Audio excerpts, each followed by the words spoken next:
Ambrose Hesketh Pratt was an Australian writer. He was born in 1874 in Forbes, New South Wales, the son of physician Eustace Pratt and Caroline Kershaw. He was educated at St Ignatius College, Riverview and Sydney Grammar School. He was admitted to the Supreme Court of New South Wales in 1897. In 1898 he married Aileen May Roberts. He then became a journalist. In 1941 he was inducted into the Order of the White Elephant of the Kingdom of Thailand for his services as Consul General. He died in Surrey Hills, Victoria in 1944.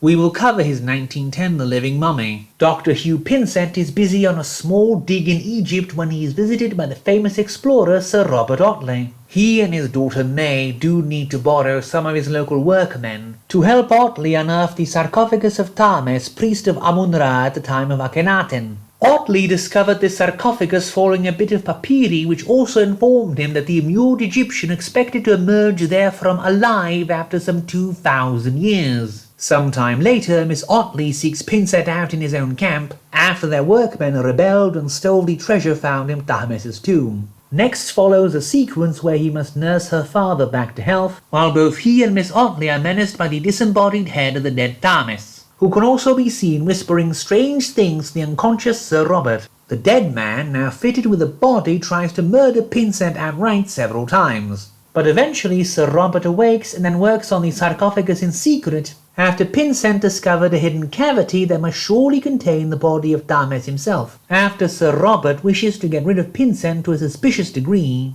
Pinsent resolves to steal the launch transporting the sarcophagus up the Nile, and commits several acts of river piracy and unlawful imprisonment before he does. But the dead man jumps out of his sarcophagus and runs off into the desert, hiding low and then working as a ship stoker to get out of Egypt to escape the authorities. Pinsent finds himself back in London, befriending Frank Weldon, the guard captain May Otley is engaged to marry.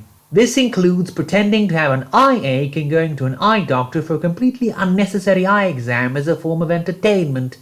I don't get it either.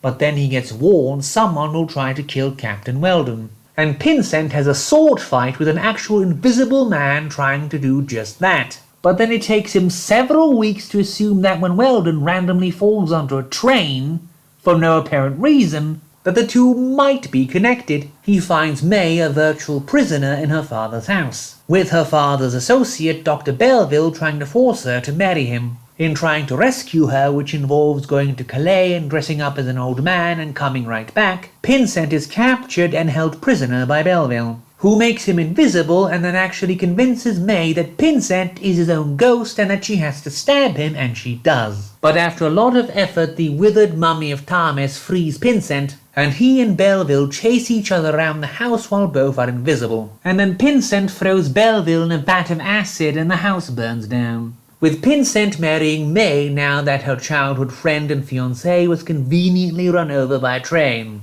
The first third taking place in the tomb is the best, and the book does dip in quality when coming back to England, but the ending shenanigans are enjoyable enough. Now I would like to respectfully divert your attention to the description of this video, where you will find a link to the GoFundMe, where we are currently gathering funds for basic survival needs like groceries and medicine, as well as for potential legal aid, in the ongoing quest to secure ourselves some sort of financial aid in this difficult financial situation. We also have a PayPal link if you wish to donate directly, so any and all help would be immensely appreciated.